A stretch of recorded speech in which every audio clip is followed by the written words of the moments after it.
listening to Your Secret is Safe with Me, non-judgmental talk about infidelity with Dr. Marie Murphy. If you're looking for new perspectives on complicated relationship issues, you've come to the right place. Days go by, they're crawling by. Hi, everyone. I am Dr. Marie Murphy. I'm a relationship coach, and I help people who are cheating on their partners or engaging in anything they think counts as infidelity to deal with their feelings, clarify what they want, and make decisions about what they're going to do. No shame, no blame, no judgments. If you would like my help sorting out your infidelity situation, let's work together. You can schedule an introductory coaching session with me through my website, mariemurphyphd.com. I offer confidential, compassionate coaching via Zoom, which means we can work together no matter where you're located. All right.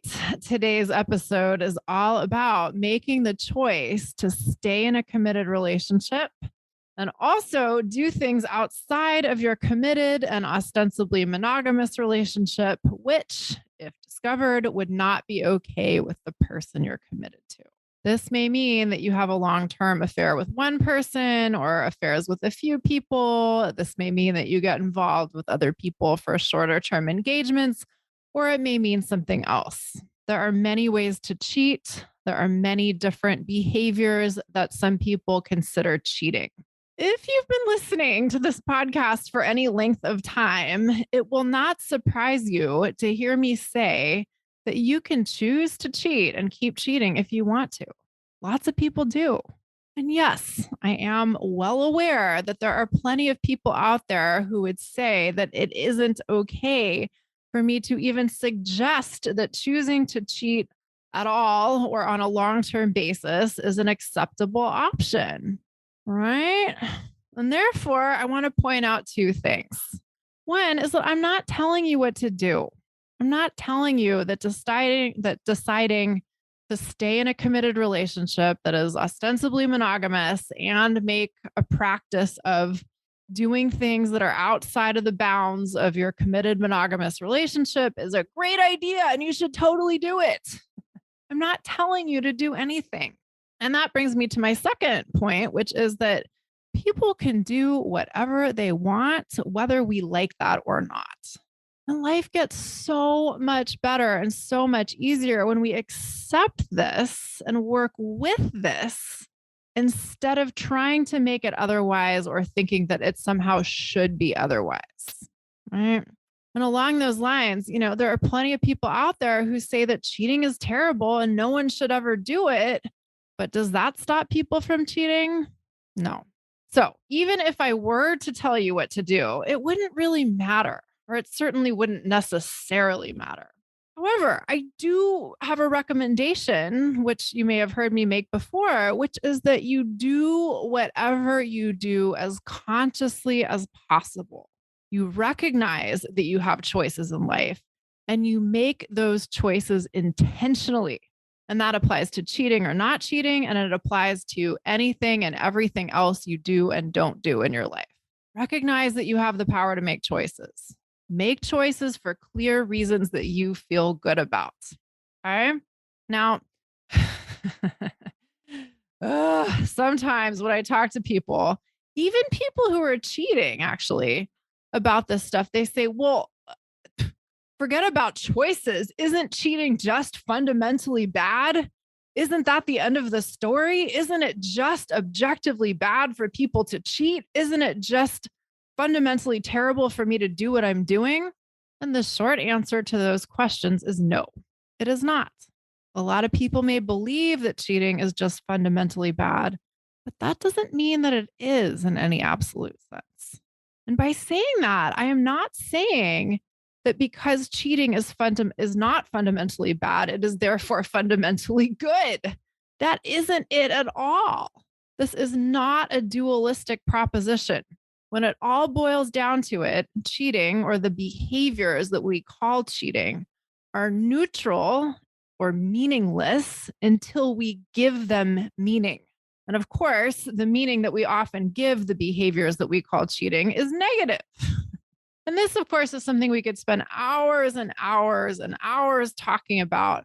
But for now, the simple point is that the behaviors we often call cheating or consider cheating are not inherently meaningful. They're not inherently bad, and they're certainly not inherently good.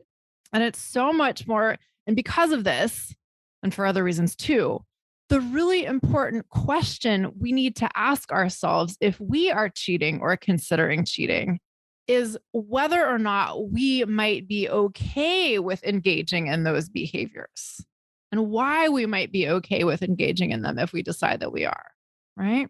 That's a totally different question than is what I'm doing fundamentally bad or not? Ultimately, you are most accountable to yourself. You have to make these decisions for yourself. Sometimes that sounds like bad news because we want the magic answer to be given to us, but it's actually great news. You get to decide. You're accountable to yourself. You get to make your choices. Some people who are not cheating and have never cheated think that people who choose to cheat on an ongoing basis are getting away with something, right? People who, well, I shouldn't say that. Even people who cheat sometimes think that cheaters are getting away with something, right? People often think that cheaters get to have their cake and eat it too. And sometimes people, hope that that's how it's going to be for them. They want to have a situation in which they can have two things at once that seemingly don't go together at once. And sometimes, it actually might be possible to have your cake and eat it too, depending on what we mean by that exactly. But more often than not, attempting to juggle competing priorities or priorities that are at least partially in conflict with one another is not an uncomplicated experience. Okay. So it might be true that people can manage to, say, stay married to someone and cheat and get benefits from that experience, but that doesn't mean there won't be any drawbacks. If you're trying to maintain a marriage or a partnership that is supposed to be monogamous, and you're also trying to do other things on the side, it's likely to be difficult for you on multiple levels. It's potentially going to be mentally challenging, emotionally challenging, and logistically challenging. That's not to say that it can't be done effectively. And by that, I mean done in a way that you find satisfying. Some people do make a long-term practice of staying married and doing other things on the side, and they make it work and they're happy with their choices.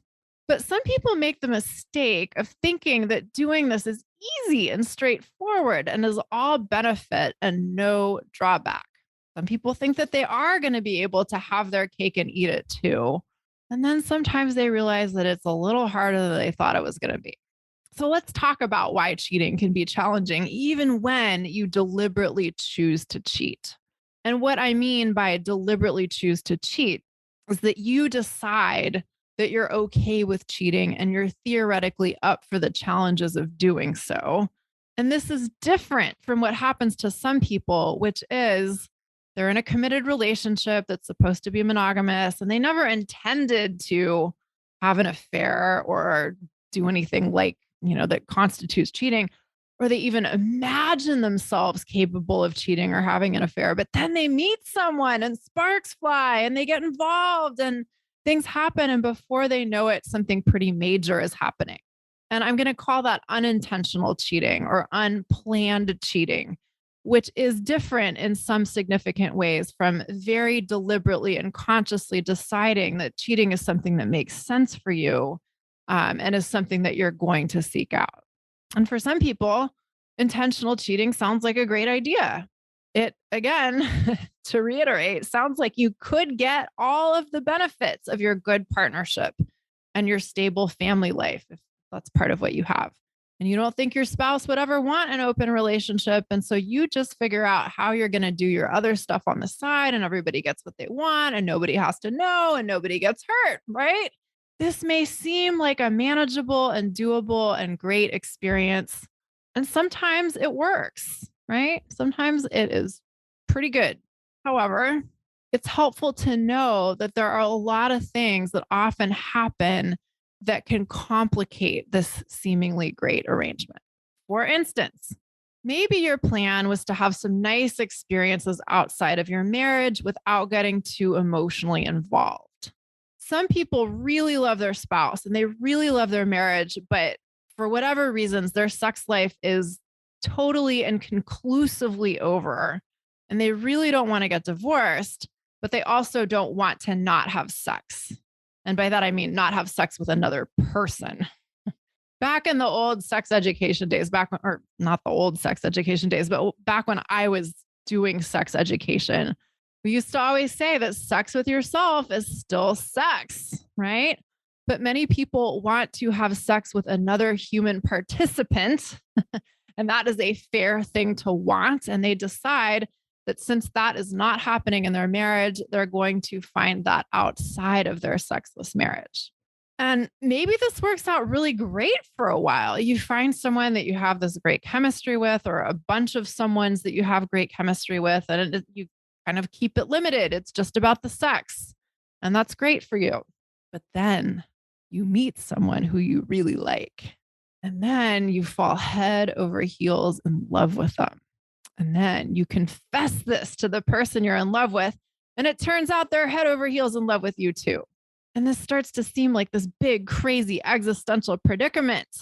And then you start to think that maybe you don't want to stay married. Maybe you should just run off with your wonderful person and go for it and have this amazing time and enjoy yourself and ride off into the sunset together. But at the same time, you still really value the stability of your marriage. And you think that maybe you should just appreciate that and be satisfied. But you've got these feelings for this other person that you just can't turn off. And so you start to feel tormented and conflicted about what to do. And pretty soon you're in this state of immense turmoil that you thought you were deliberately avoiding by deciding on purpose to cheat and stay married.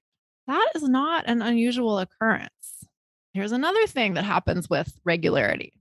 You're married and you have an affair partner who you're really into, and you're really invested in your affair and your affair partner, even though you also have no intentions of leaving your marriage.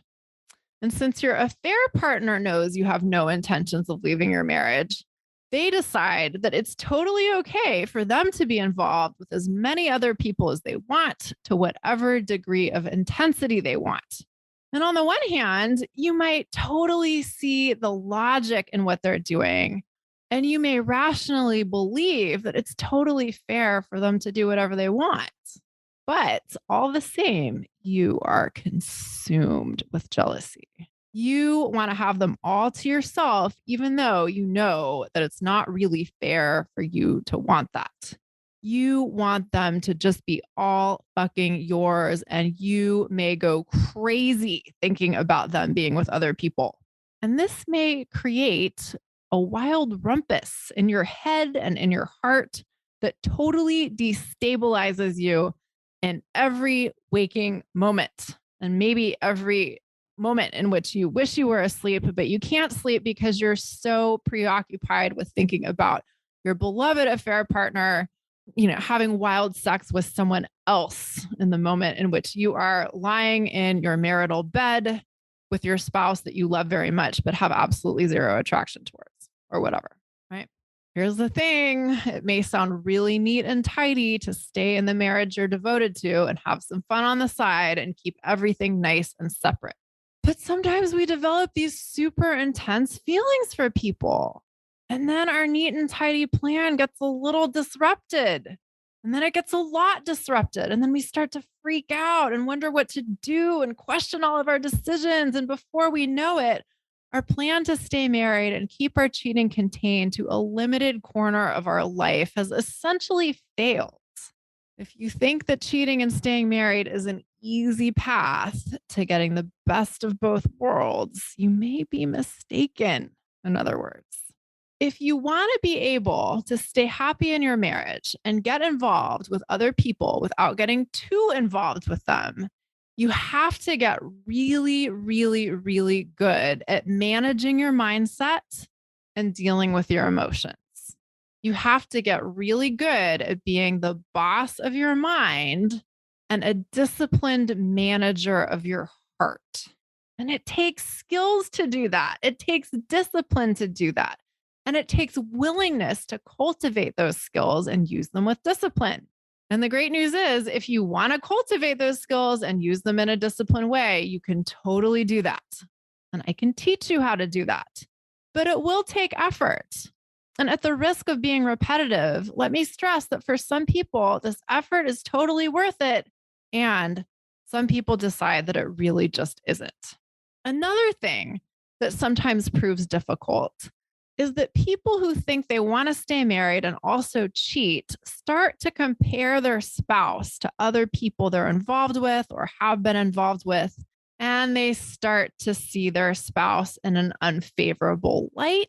And then they start to resent their spouse for being who they are. And then they start to feel unhappy. And then they start to blame their spouse for their unhappiness. And this too essentially renders the plan to stay married and also cheat kind of pointless. If the point is to create a system that allows you to preserve your good enough marriage, you have to ensure that your marriage is good enough to be worth keeping. And that requires willingness and dedicated effort on your part. Sometimes people think that if they allow themselves to do whatever they want outside of their marriage, they'll automatically be happy enough within the marriage. But that isn't how it works. Relieving yourself of the unhappiness you feel about your marriage through other channels is not the same as being satisfied or happy enough within the marriage itself. Put simply, if you want to be satisfied with your marriage, you have to be satisfied with your marriage, right? And that means you have to be willing to tend to the marriage. Some people want to blame their spouse for their unhappiness within their marriage. And of course, that's totally human, but it just doesn't work that way, right? Otherwise, if you're not willing to tend to your marriage, you may be using cheating as a means of distracting yourself from being unhappy in the marriage. And that's very different from choosing to stay in your marriage because you really want to be in it and also cheating for reasons that you like. Now, obviously, plenty of people do cheat to distract themselves from being unhappy in their marriage. And the question you get to ask yourself is that what you want to do? If you realize you've been doing that to this point, perhaps unconsciously, the question is, do you want to keep doing that going forward? Right? Yet another level of stuff you may have to contend with if you plan on cheating long term is all of the logistical work that comes with lying and deception. You may have to keep multiple stories straight. You may have to do some hiding. Your movements may be limited. You may not be able to be out in public with your affair partner or whoever you're involved with. You may have to create alibis for yourself. You may have to cover your tracks. You may have to get a burner phone. You may have to get a separate credit card. Who knows what you're going to have to do in your unique situation. And doing this can take a fair amount of time and effort, and that can be significant. In a sense, infidelity is a project. And like other projects, it will require organization and project management and attention to detail. And some people have no problem with any of that, right? And that's fine. But other people have a really hard time keeping stories straight and schedules straight and alibis straight and keeping their communications private and not leaving their phone lying around or not leaving their computer open with their email open and all that kind of stuff, right? And if that stuff is difficult for you to do, this may be work. It may be a lot of work. And of course, on top of that, there is, for many people, a significant emotional component to deception and lying and sneaking around. Now, that doesn't have to be a bad thing. Some people find deception thrilling. And if you do, that will work to your advantage. But some people find deception stressful and exhausting.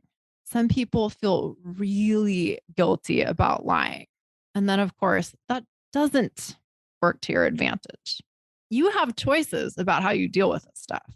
You could decide that the logistics and the lying and the guilt you may feel about lying is acceptable to you and that you want to find ways of dealing with it. And there are ways of dealing with guilt and relating to guilt and stress and anxiety so that this stuff doesn't crush us. So you might decide that is your project, that you want to learn how to tolerate guilt in a new way and be okay with being deceptive and sneaky. And that is an option. Or you might decide that you don't want to keep lying and you don't want anything to do with the guilt and the stress, and that it's worth it to you to make other changes in your romantic life so that you're no longer cheating and therefore no longer have the occasion to lie and deceive and sneak around. And you get to choose what you want to do, but choose consciously, right? That's it. Sometimes, though, what happens is that instead of choosing consciously, people get all stressed out about the logistics of keeping secrets and they feel really bad about lying.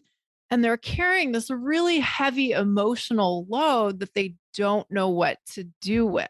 So maybe they take it out on other people in very overt ways. Or maybe they allow their undigested discomfort to bleed into their relationships in relatively subtle ways. Maybe they start to get really cranky with their spouse. Or maybe they start to feel really paranoid whenever they're with their affair partner. Or maybe both things start to happen. And this ends up turning both relationships kind of sour, or at least it impacts the quality of your experience in both of these relationships. And what's the point of that? What's the point of having two relationships only to feel bad in both of them? If you're lying, you've got to remember that you're making a choice to do that. Nobody's making you lie. You can choose to lie or choose to not lie. If you feel bad about lying, you can either figure out how to not feel bad about lying or you can stop lying.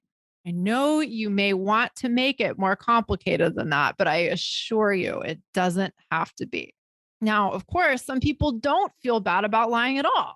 Some people don't feel bad about cheating at all, but they also don't like having to cover up what they're doing because it takes effort.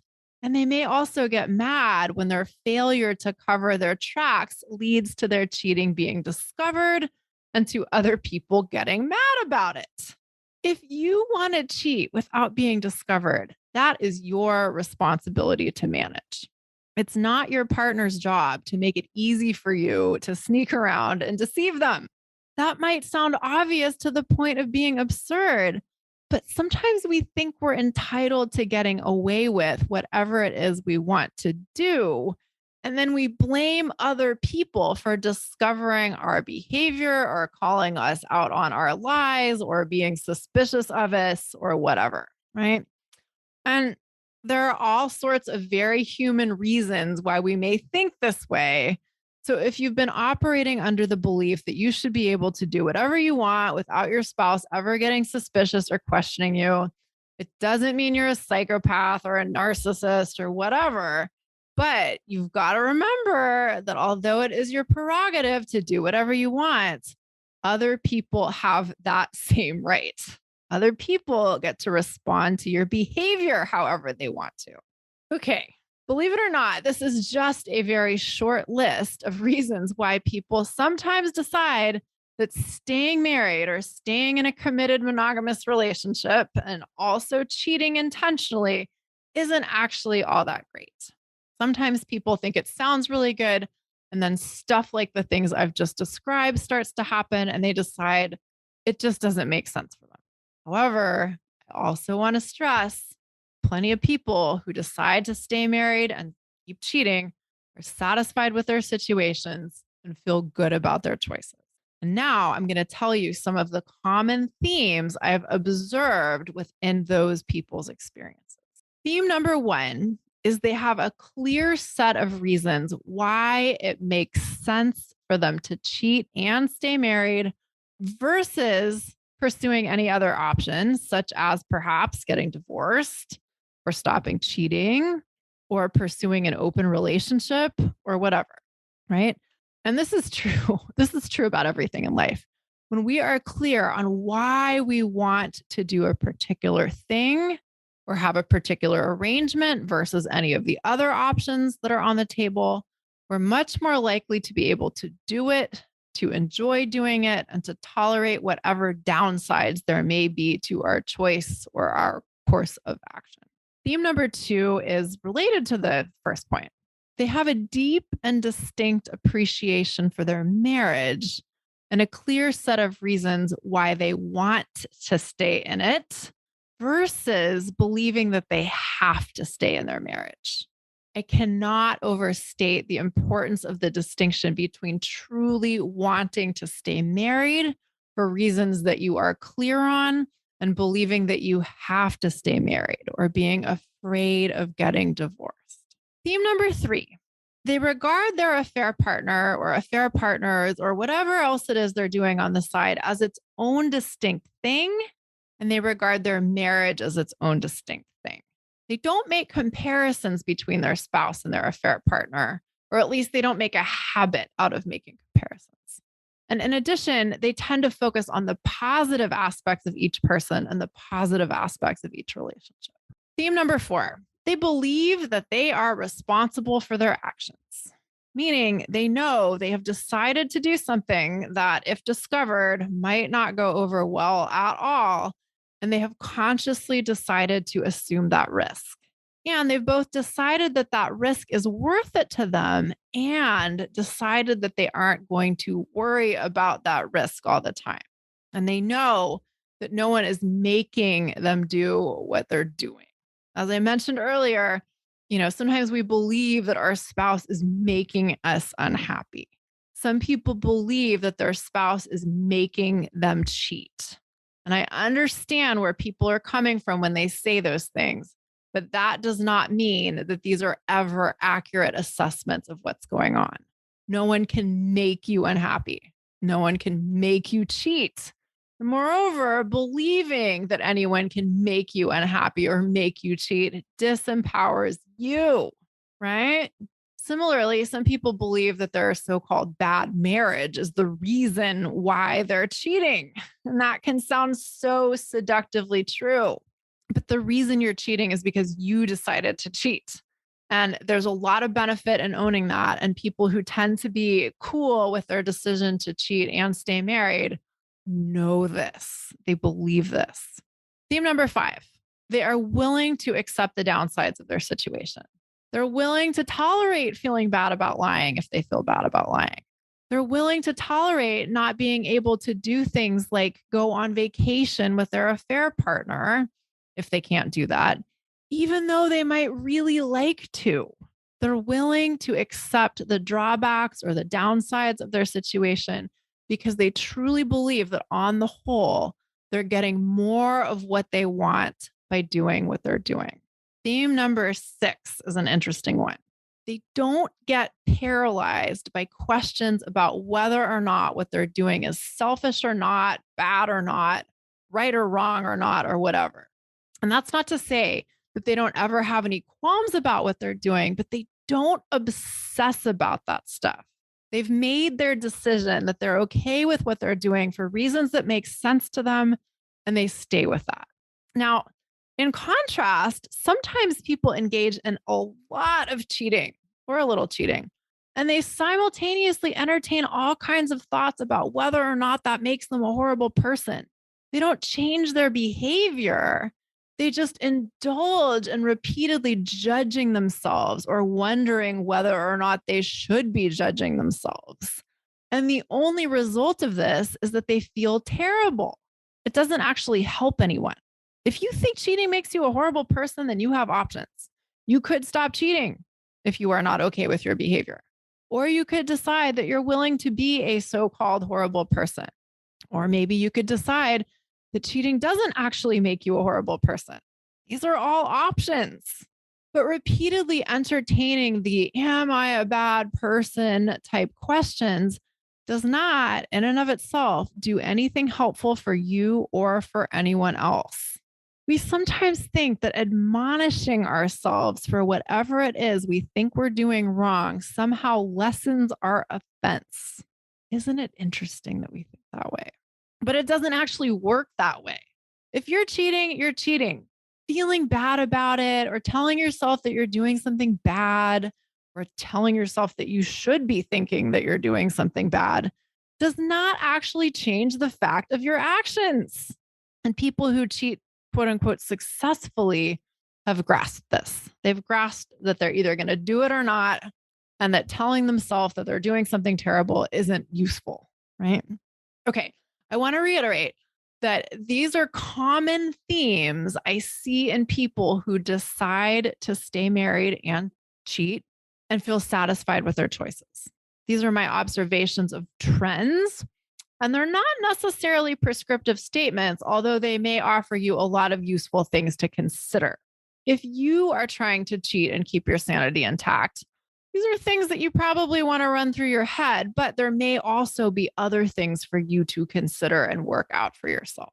Now, again, at the risk of being repetitive, it may have become increasingly clear that cheating and staying married can take a lot of effort.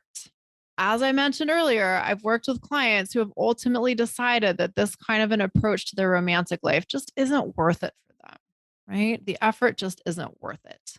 Even if they were theoretically okay with cheating and staying married, even if they could justify that to themselves in a way they felt okay with, they sometimes discover that they just don't like some aspects of the endeavor, right? Some people decide that theoretically they're okay with deception, but doing it day in and day out, week in and week out, doesn't really suit them. Some people decide that even if they could be absolutely sure that their spouse would never find out about their cheating, they just don't want to be a person who lies for an extended period of time. Some people realize that they really don't want to stay married to their current spouse. And their whole attempt to cheat and stay married was really an attempt to mitigate their happiness within their marriage. Some people decide that what they really want is an open relationship in which they can enjoy the relationship with their current partner and also have the option to engage with other people and to have it all out in the open so there's no dishonesty involved. And of course, some people decide that they really want to be in a monogamous relationship with their affair partner, right? So, in other words, for various reasons, it sometimes turns out that cheating and staying married is not actually what people want to do, even though it might have seemed like a really good idea for a while. But of course, again, I promised I'd be repetitive. Some people decide that they do indeed want to stay married to their spouse and they do want to cheat.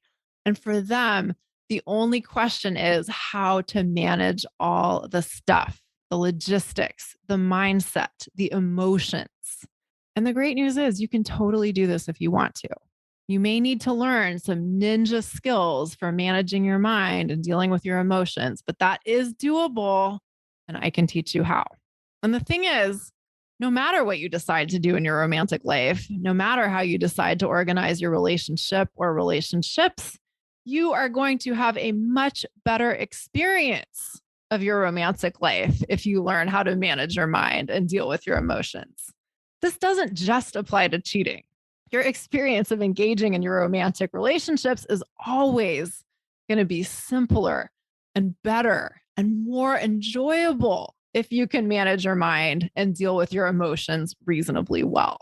You're going to be able to more effectively distinguish between signal and noise. You're going to be able to get more clear on what you want. And you're going to be able to more deliberately and effectively create the experience of your romantic life that you want to have. Now, if you've been listening to this and thinking, she can totally help me figure out how to cheat, you might be right. I do help some people make peace with cheating. Absolutely. But as I've already indicated, what happens when some people come to me because they want to figure out how to make cheating work for them is they end up deciding that they don't really want to cheat, right? And then it's a different set of questions. It's a different set of things to address. So my guarantee is that I can absolutely help you figure out what's right for you, and I can figure out how you want to act on what's right for you, right? And if that's cheating, I'm not going to judge you or try to talk you out of that. That is the honest truth. But it's also true that you might talk yourself out of it, and I'm not going to talk you out of that either. Right. So, if you want my help dealing with your infidelity situation, you can schedule an introductory coaching session with me through my website, mariemurphyphd.com. Thank you all so much for listening. If you have enjoyed what you've heard, I would love it if you would head on over to iTunes to rate and review the show. Have a great week. Bye for now. Thanks for listening to Your Secret is Safe with Me with Dr. Marie Murphy. Make sure to click subscribe to get updates on our latest episodes.